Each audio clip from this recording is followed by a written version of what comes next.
Cuesta, cuando no tenemos practicidad en la búsqueda de la lectura bíblica, encontrar algunos libros de la Biblia. Y Samuel, primera, segunda de Samuel, primera, segunda de Reyes, primera, segunda de Crónicas, están juntitos. Son 6 libros que están juntos ahí en el Antiguo Testamento.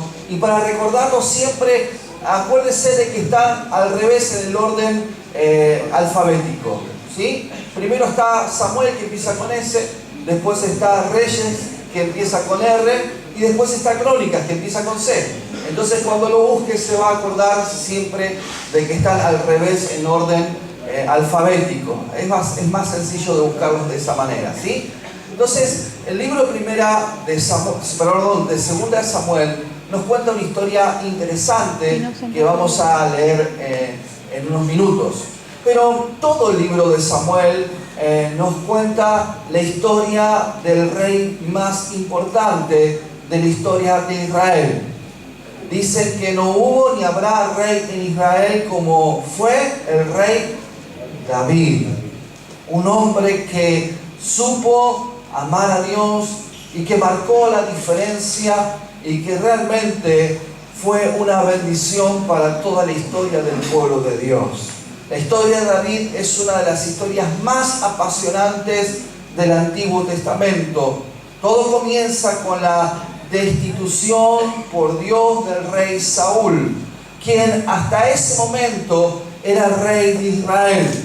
Un hombre capaz, un hombre de buen porte, un hombre inteligente, un hombre lleno de autoridad, pero era un hombre imprudente, era un hombre arrogante, era un hombre que en un momento se arrogó el derecho de ocupar el lugar de profeta y de sacerdote sobre la nación de Israel.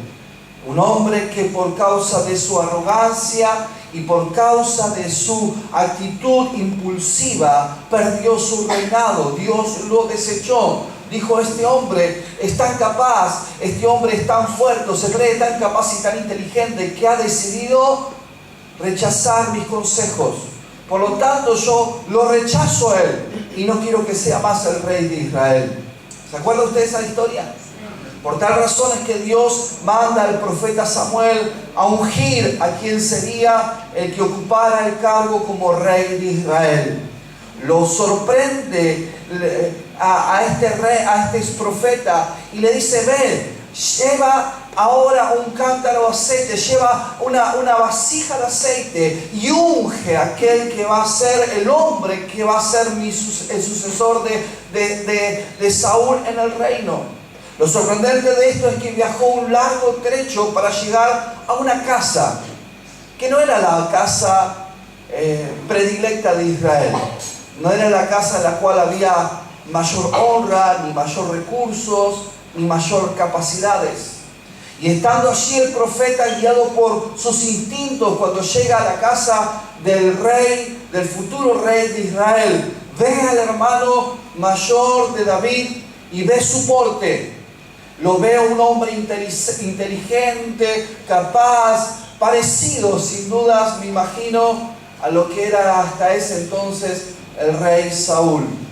Inmediatamente cuando lo vio, él, guiado por su intuición, dijo: si hay alguien de esta familia que puede ser el sucesor de Saúl, sin dudas es él.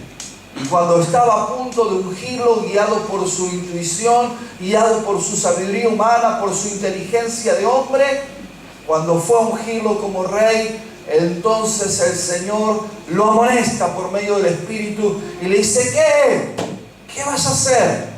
No lo unjas a él, no te guíes por las apariencias, porque Dios ve algo mucho más importante que lo que ven tus ojos. Dios estaba mirando el corazón, no es él. Por lo tanto, el profeta comienza a decirle al padre de David: ¿y no tienes otro hijo? Y entonces el padre comenzó a hacer desfilar a los hijos. Tenía una conejera más que una familia. Y después de presentarle a todos los hijos que estaban en su casa, el profeta dice, no, ninguno de ellos es el hombre que Dios ha escogido. ¿Cómo puede ser? Dios nunca se equivocó hasta aquí, ¿cómo va a equivocarse ahora? Y entonces le pregunta, ¿acaso no tienes otro hijo? Ah, dijo el padre, tengo otro hijo. Tengo otro hijo. Se había olvidado, ¿no, de David? Tengo hoy uno que está cuidando mis ovejas, así en lo secreto, en el desierto, en la hostilidad del sol, en el frío de la noche. David pastoreaba las ovejas de su padre. Y esto es para otro mensaje, ¿no? Pero todos sabemos o intuimos de que David no era un hombre muy amado por su padre. No era un hombre muy deseado por su papá. Porque dice la palabra que cuando él fue a enfrentarse al gigante Goliat y el rey Saúl lo mira y lo ve tan jovencito, tan pequeñito, lo ve de tan rubiecito, tan tiernito, dice, ¿cómo podrá este jovencito inexperto, sin capacidad, tan tierno vencer a este gigante? Y entonces David le dice, usted está equivocado, rey.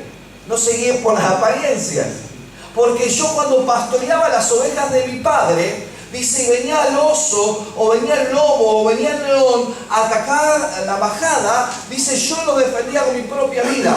Y si tenía que arrancarlo de las mandíbulas del oso o del león a la oveja para salvarla, porque era la oveja de mi padre, lo hacía. Mi vida daba por ellas. Y uno piensa entonces, si usted tiene un hijo que está cuidando sus bienes, que está cuidando su rebaño, su redil, y las noticias constantes son de que su hijo está todo el tiempo a peligro de muerte por causa de cuidar sus ganancias, yo creo que ningún padre dudaría en decirle, prefiero perder las ovejas antes que a mi hijo.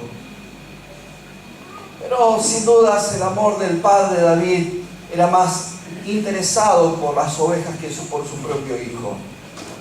Por algo, en algún momento, en el Salmo 37 o 27, no me acuerdo bien, el salmista dice, aunque mi padre y mi madre me dejaren, con todo me recogerá Jehová. Hablando que aunque mi padre, el amor más puro, más natural que pueda existir, o mi madre me desprecie y me abandonen, aún así me recogerá Jehová, me bendecirá mi Padre Celestial. Entonces dice que el profeta llega, ve a este cuadro, esta situación. Él piensa que no puede ser otro más que su hermano mayor. Sin embargo, el Señor le dice, no es él. No te dejes guiar por las apariencias. Dios no mira las apariencias, Dios mira el corazón. Finalmente unge quién sería el rey de Israel. Y esto requería mucho más que intuición personal. Era indispensable la guía del Espíritu Santo. Cuando David fue ungido para ser rey, aún Saúl seguía siendo rey de Israel. Pasaron más de una década entre que fue ungido como rey hasta que ocupó el cargo de rey de Israel. Para promoverlo y sacarlo entonces del anonimato, Dios le dio a David la oportunidad de matar a un gigante, a enfrentarse a Goliat. Y eso le abrió unas puertas increíbles. Dios tiene maneras y formas de abrir puertas cuando están cerradas. Y una de esas maneras que muchas veces utiliza el Señor para promovernos, para sacarnos del anonimato, para poder reflejar su gloria en nosotros, son dificultades.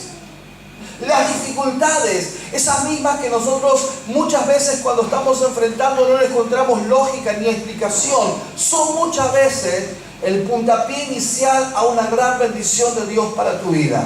¿Cuántos dicen amén? Amén. Son el puntapié inicial. Esta misma semana nosotros lo pudimos ver. El día martes me sonó el teléfono. Yo el martes fue un día distinto, un día raro. El martes había estado a la mañana atendiendo cuestiones pastorales y llegó el mediodía, Natalia se fue a trabajar al colegio, Elizabeth la llevé al jardín, volví a la 1 del jardín, comí algo y dije, bueno, vamos a tener que hacer un sacrificio. Y no hay nada para hacer a la tardecita, así que me senté en el sillón, me agarré el control remoto y me puse a mirar televisión. Y cuando estaba ahí muy recostado, con mis piernas levantadas, con el control en la mano, mirando televisión, me suena el teléfono y me dicen que se está prendiendo fuego en la casa de nuestra hermana Gloria. Así que ahí salimos corriendo, le dije a Evelyn, vamos. Estaba con Evelyn en casa. Fuimos a la casa de nuestra hermana Gloria y realmente el cuadro que nos encontramos allí fue desesperante. Había 2 dotaciones de bomberos apagando el incendio, ambulancia, policía. Y cuando no nos permitieron en realidad, cuando no nos vieron los bomberos, entré a ver un poco la casa y cuando me asomé a la casa vi que la habitación del fondo estaba completamente quemada, los muebles, el somier, la cocina toda quemada, el techo de la pieza casi derrumbado por causa del fuego. Y veía allí, me asomé al fondo y vi que todo el fondo de la casa era escombros y cenizas. Dije, Señor, ¿por qué esta tragedia? ¿Por qué tanto dolor para nuestra hermana? Y cuando nos tocó estar allí, la veía a Gloria tan indefensa y incapaz de poder superar esta prueba. Yo decía, Señor, ¿cómo vas a hacer ante esta situación? Ni bien los bomberos terminaron de apagar el incendio a las 2:30 de la tarde, con los guantes en las manos comenzamos a sacar todo el escombro, chapas y cosas quemadas hacia afuera. Para que tengan una idea, a las 7 de la tarde vino la municipalidad con una topadora y 4 camiones, y a los 4 camiones los llenó con todos los escombros y las cosas que estaban quemadas de la casa de nuestra hermana. En ese momento de desesperación, su esposo, ante esta situación, intentó apagar el fuego con sus propias manos y se quemó y está internado todavía en terapia intensiva. Oremos por él para que el Señor obre el milagro.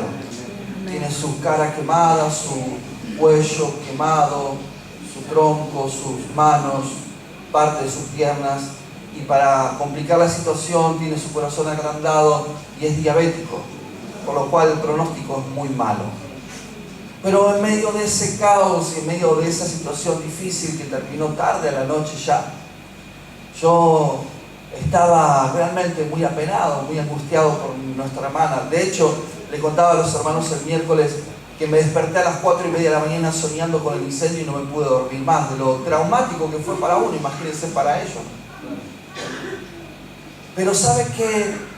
Puedo ver algo, mi hermano, que no hay adversidad, no hay gigante que se pueda presentar en nuestro camino que no sea más que una oportunidad de Dios para desatar su gloria sobre nosotros. ¿Sabe por qué he visto varias cosas en este tiempo y que puedo darle gloria a Dios por eso? ¿Sabe? Su esposo, que por mucho tiempo no quiso saber nada con el Señor, tenía un altar en su casa, en Gauchito Gil, en el frente de su casa. Y nuestra hermana muchas veces luchando con su esposo para que sacara eso de su casa. Antes lo tenía dentro de su casa, lo sacó a su vereda. Pero ¿sabe qué? En este tiempo, ante esta situación, tomó la decisión de sacar ese altar que estaba en la puerta de su casa, un altar que se había vuelto en algo ya visitado por su barrio. Pero todos los cristianos que estaban en su barrio decían, ¿por qué no sacan ese altar? Eso es lo que trajo ese incendio y esa maldición sobre esta casa. Gloria, con una valentía de una hija de Dios, determinó sacar ese altar que su esposo incrédulo había levantado en ese lugar, y los vecinos venían felices a decir, gracias a Dios sacaron eso de este lugar que trae tanta maldición. ¿Y sabe lo que desató esto? Hermano, fue una ola de generosidad maravillosa. Llegaron sábanas, llegaron frazadas, llegaron camas, llegaron ofrendas económicas, alimentos. Y sabe que todo lo que nuestra hermana tenía en el fondo construido con chapa, ahora se está construyendo con cemento, porque llegaron camiones del corralón con materiales para construir todo.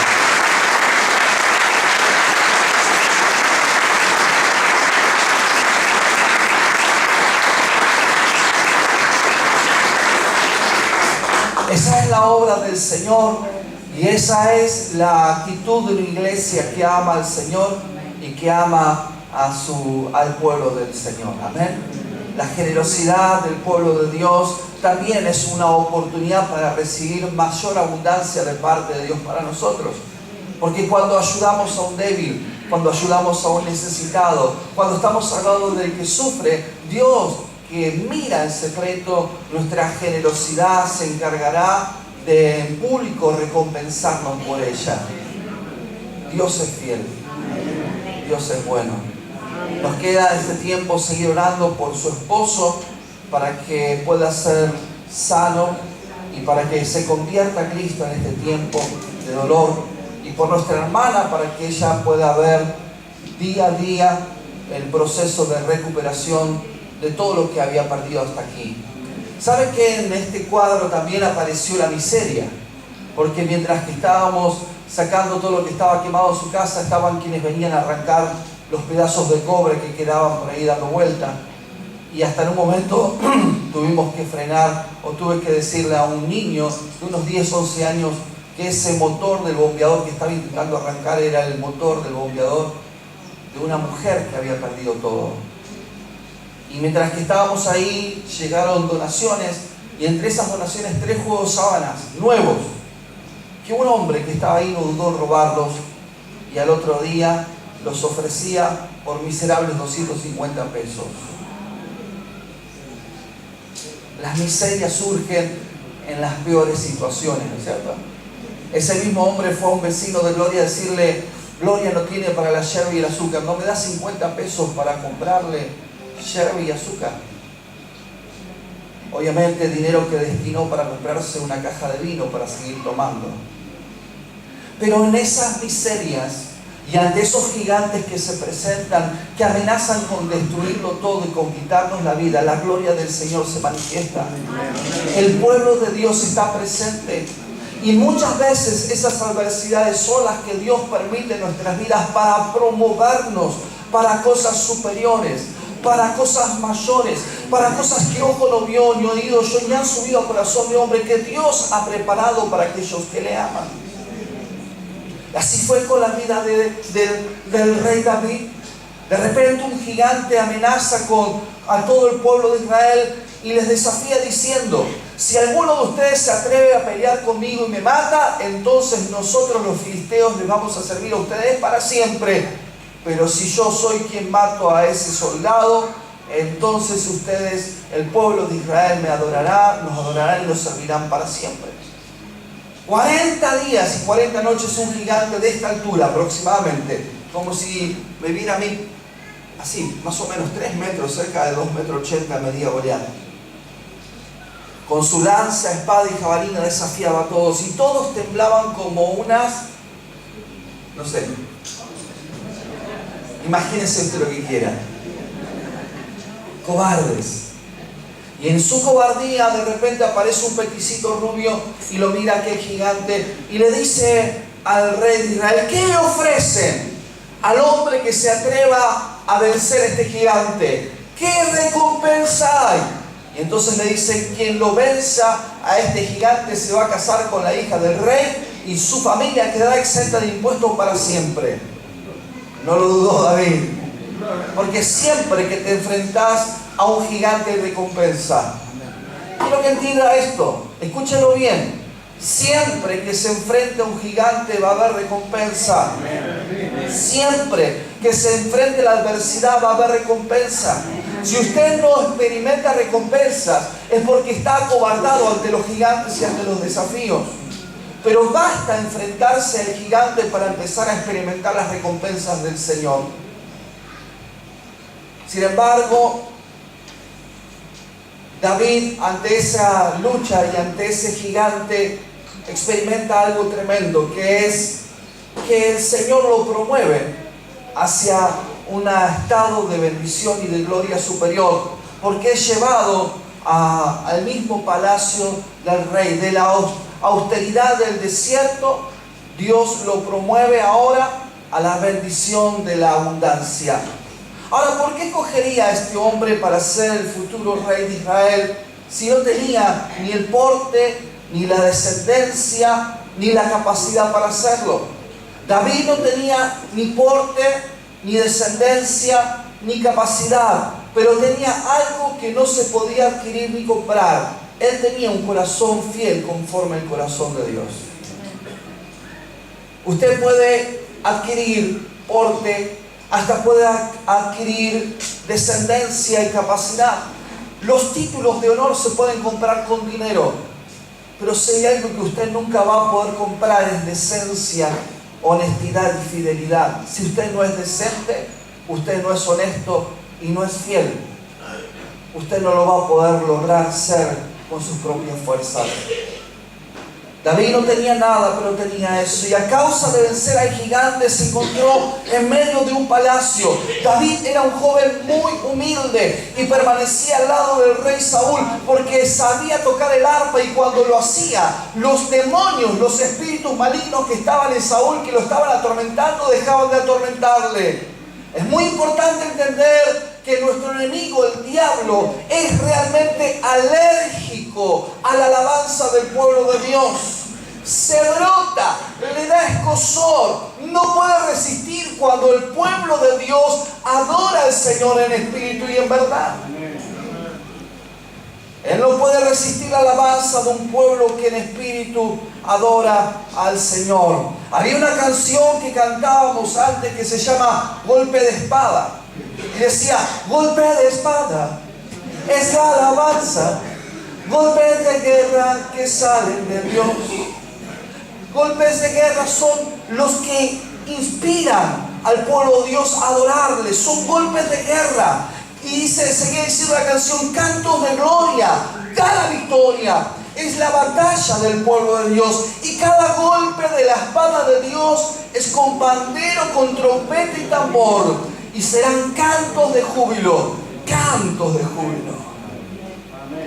En este proyecto, mientras David hacía su trabajo, conoció al hijo de Saúl, el joven llamado Jonatán. Desde el momento que se vieron, se convirtieron en grandes amigos y sellaron un pacto de profunda amistad. Dios le dio la gracia a David y se hicieron grandes amigos, amigos inseparables. Saúl, que había sido desechado por Dios, estaba peleando entonces en una batalla en Gilboa cuando murió junto a su hijo Jonatán. Y para ese entonces Jonatán tenía un hijo de 5 años.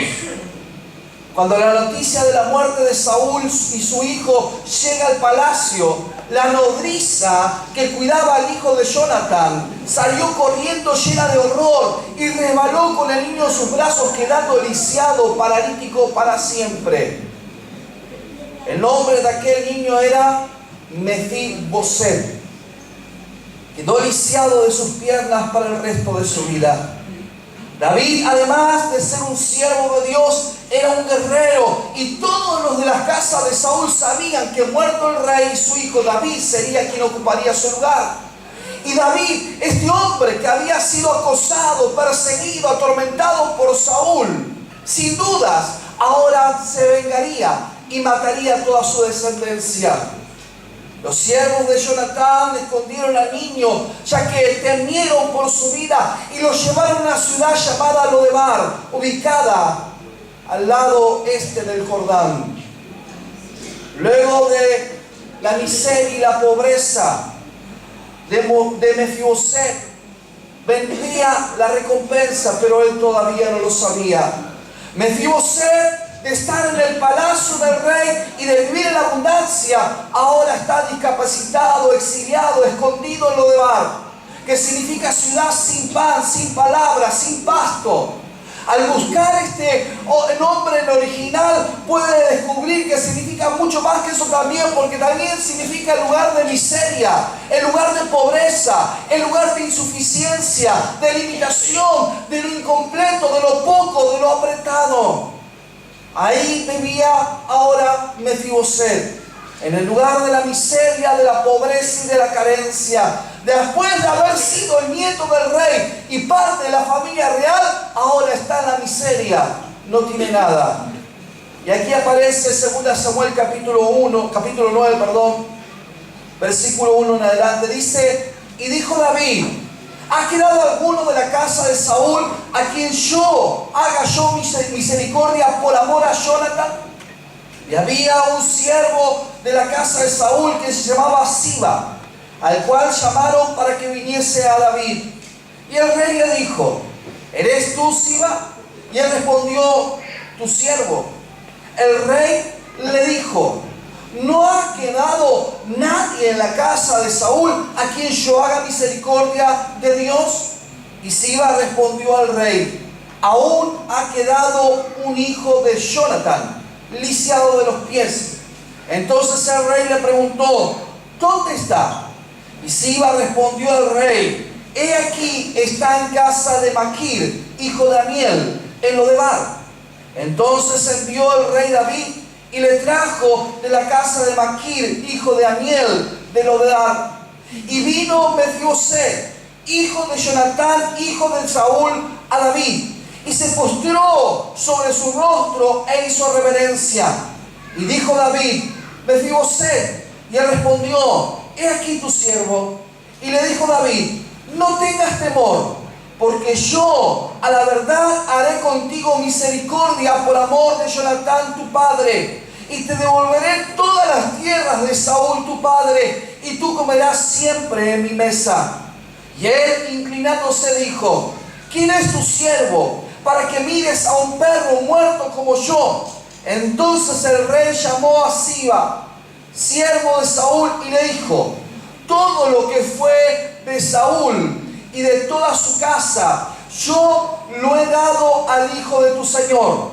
Tú pues le labrarás las tierras, tú con tus hijos y tus siervos, y almacenarás los frutos para que el hijo de tu señor tenga pan para comer. Pero Mefiboset, el hijo de tu señor, comerá siempre a mi mesa. Y tenía Siba 15 hijos y 20 siervos. Hasta aquí la palabra del Señor. Mefiboset estaba sumido en la pobreza, en la miseria, en la deshonra. Sin embargo, a pesar de vivir una vida sin esperanza y miserable, él no sabía que había alguien que era fiel en su pacto con su padre Jonatán. Recuerda, David no tenía descendencia. David no tenía ni porte ni capacidad, pero sabía algo que tenía David en su corazón: era fidelidad a Dios. Era un hombre fiel a sus pactos y a sus promesas. De pronto un día alguien toca la puerta de su casa, como Cristo lo ha hecho en la vida de cada uno de nosotros, quienes estábamos viviendo en un lodebar, quienes estábamos viviendo en la basura, en la miseria y en la escoria de este mundo, sin pan, sin esperanza, sin sueños ni expectativas en la vida. El rey pedía que Mefiboset, el hijo de Jonatán, se presentara en su corte. Así obedeció y se presentó ante el rey David. Me imagino Mefiboset pensando todo el camino: seguramente este se va a vengar de la tiranía de mi abuelo. Seguramente no va a dudar en matarme, porque yo soy la descendencia de aquel rey tirano que lo persiguió y quitó sus sueños y su esperanza durante más de una década. Ese mismo rey que lo había llevado, lo había excluido a David a vivir escondido en una cueva en el desierto, en la cueva de Adulán. Era su propio abuelo, y sin duda la venganza no tardaría en llegar contra él. Me lo imagino a Mefiboset diciendo todo el camino: ¿qué va a pasar conmigo? ¿Cómo voy a morir? ¿De qué manera el rey me quitará la vida? Sin embargo, se presenta ante el rey David. Pero de inmediato dice la palabra que Mefiboset se humilló buscando de su misericordia. Pero para su sorpresa, David lo miró y le dijo: no te traje aquí para hacerte mal. No te traje a este lugar para vengarme de todo el daño que me causó tu casa, que me causó tu abuelo. No te traje a este lugar para cobrar venganza, sino para decirte que por amor a tu padre te devolveré todo lo que tu abuelo tenía antes de morir. No es por amor a ti, Mefiboset, porque no te conozco, pero es por amor al pacto que hice con tu padre, que te voy a regresar todo lo que habías perdido. David tomó a Siba, el criado de Mefiboset, y le dijo: quiero que siembres la tierra, que trabajes para este joven, que le sirvas y que todo lo que siembres y coseches lo pongas en el granero. Al escuchar esto, Mefiboset se echó al piso diciendo: yo soy un perro, no puedo tener nada de ti, soy un miserable desgraciado que no merezco tu favor y tu misericordia. Pero David le dice: una cosa más quiero decirte, quiero que te mudes a mi palacio y te vengas a vivir conmigo. Mudarse al palacio significaba salir del lugar de escasez, de la carencia, de la pobreza, de la miseria, de la insuficiencia, de la limitación. Dios nos sacó del muladar, Dios nos sacó del basurero de este mundo para sentarnos en lugares celestiales junto a su Hijo Jesús. Nosotros éramos mesios. Aleluya, den un aplauso al Señor.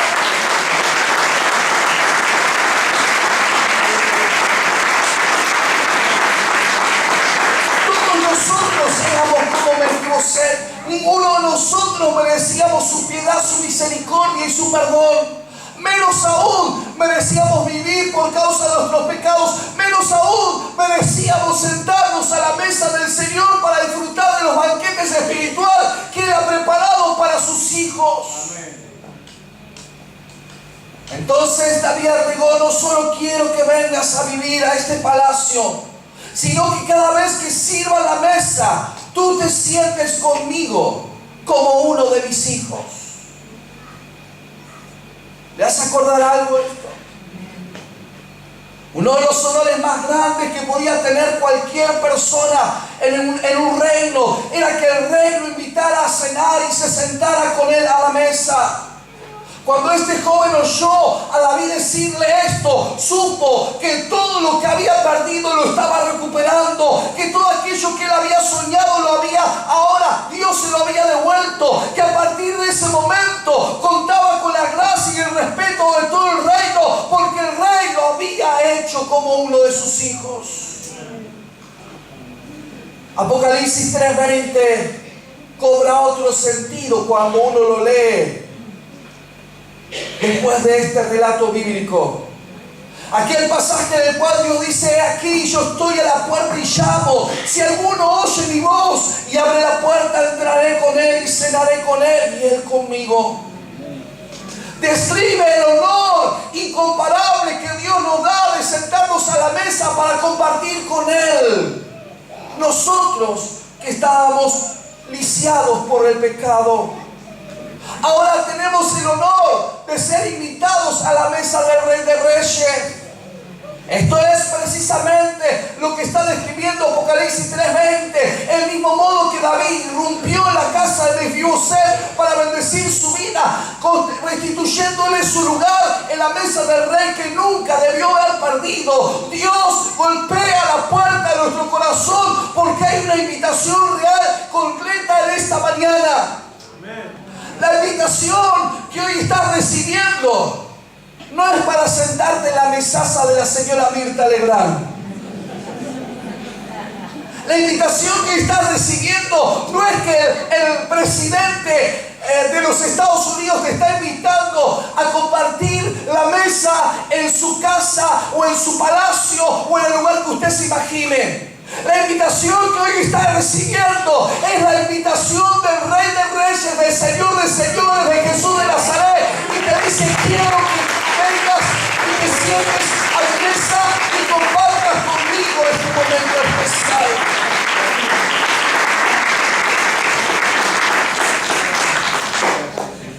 Tú y yo podemos compararnos con este joven. Somos iguales. Cuando estábamos fuera de Cristo vivíamos en un lodebar. Sin Él estábamos en el pecado, sin pan, sin palabra, en la ruina, en la escasez, lleno de temor, de ansiedad y de complejos. Cada uno de nosotros vivía en su propio lodebar. Cada uno de nosotros tiene su propia historia. Dice la palabra que lo vil y a lo menospreciado de este mundo escogió Dios para avergonzar a los sabios. La iglesia es el tipo de Mefiboset, porque fuimos sacados de la basura por un rey que podía haber hecho juicio contra nosotros y que podía habernos condenado a muerte con justa causa. Nosotros nos presentamos delante de Él cuando merecíamos castigo. En vez de castigo nos dio gracia y nos dio misericordia.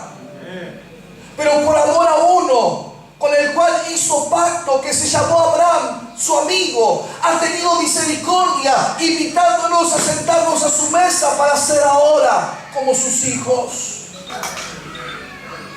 En otro caso no fue Jonatán, en otro caso fue Abraham, su siervo, su amigo, con aquel que hizo un pacto y le dijo: tu descendencia será más grande que todas las estrellas del cielo y toda la arena del mar.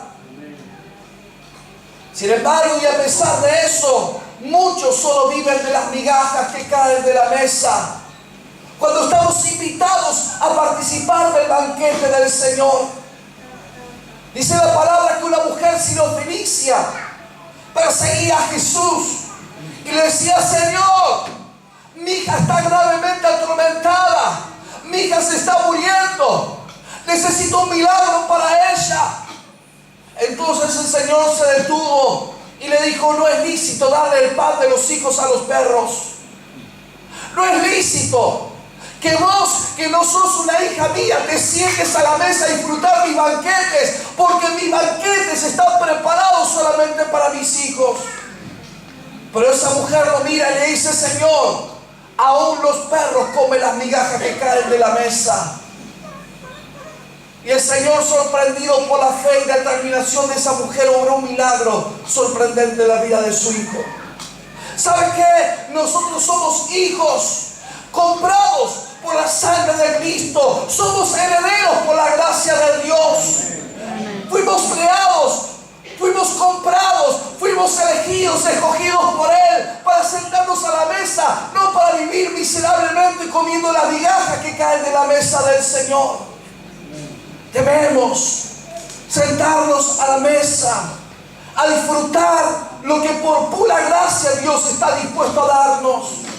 No es que nosotros lo merezcamos, no es que nosotros hayamos hecho algo para merecerlo.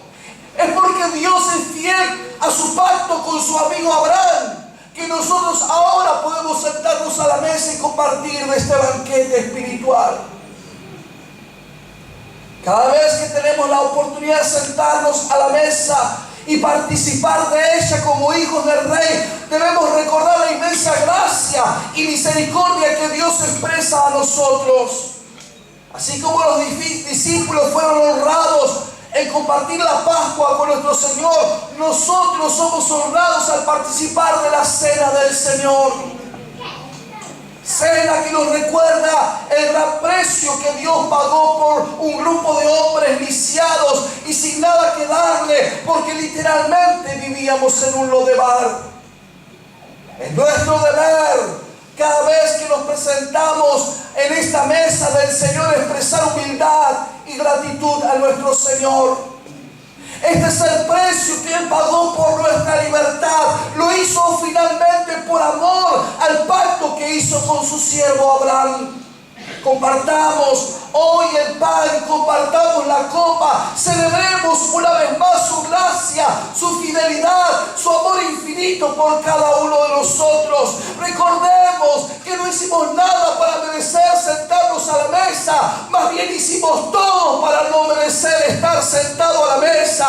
Si hoy tenemos el honor, el privilegio de poder sentarnos a la mesa del Señor y disfrutar del pan y de la copa, es porque Él nos amó tanto que ha dado la vida de su Hijo unigénito por amor a cada uno de nosotros.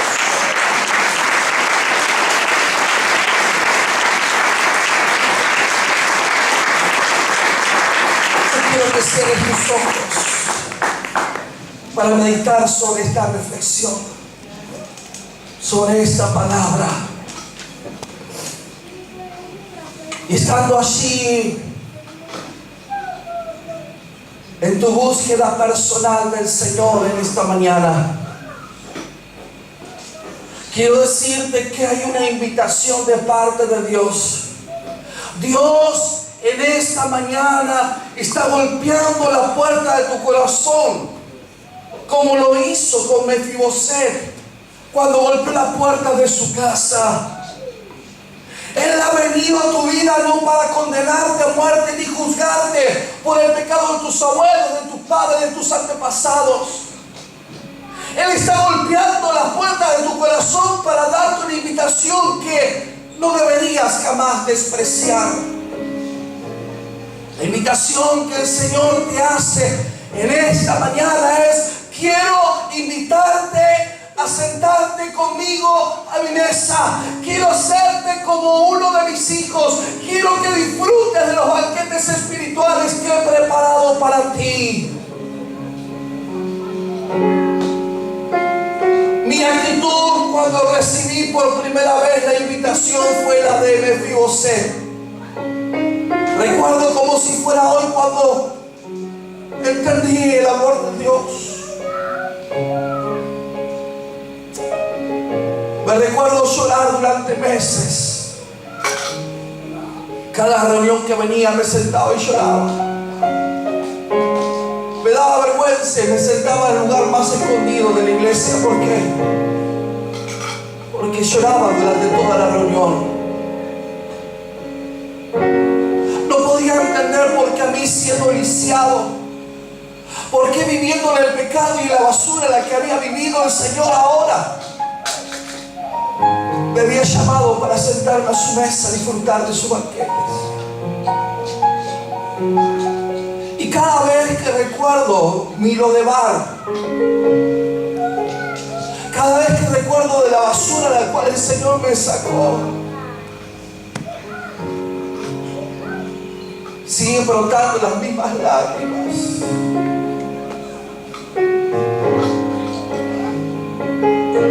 La misma gratitud.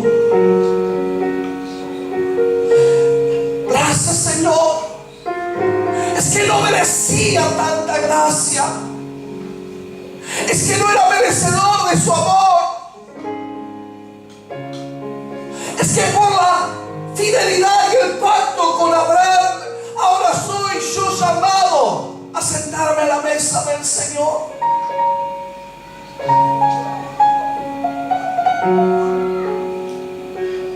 Por eso, Señor, al acercarme a esta mesa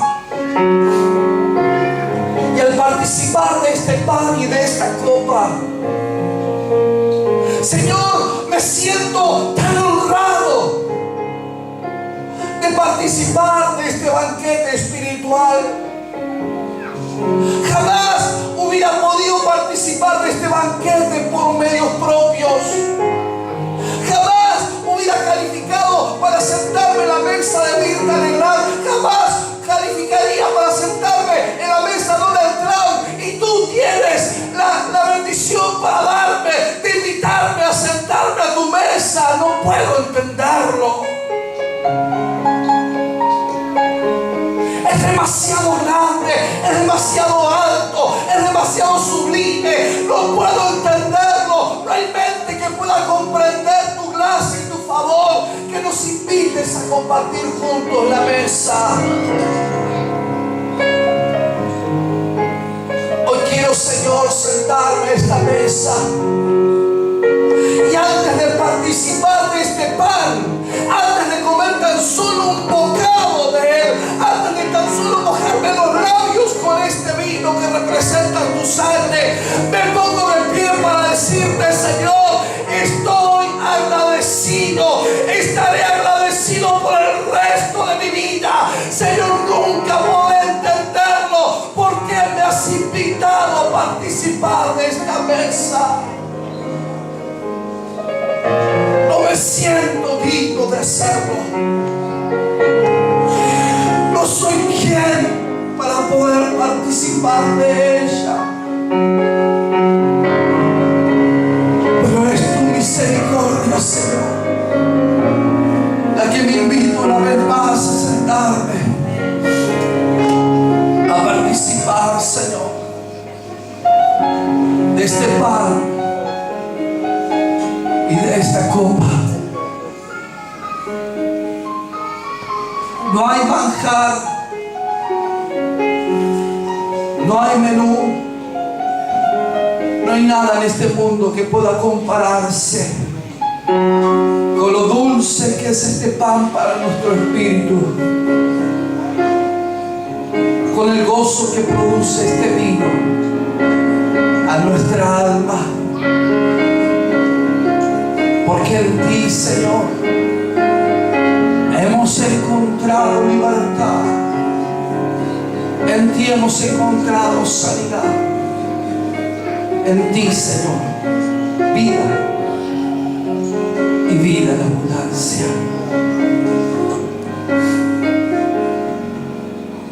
Gracias, Señor. Yo le pido a los pastores que están presentes, a sus esposas, si por favor pueden venir. Le pido a Oscar y a Tina también.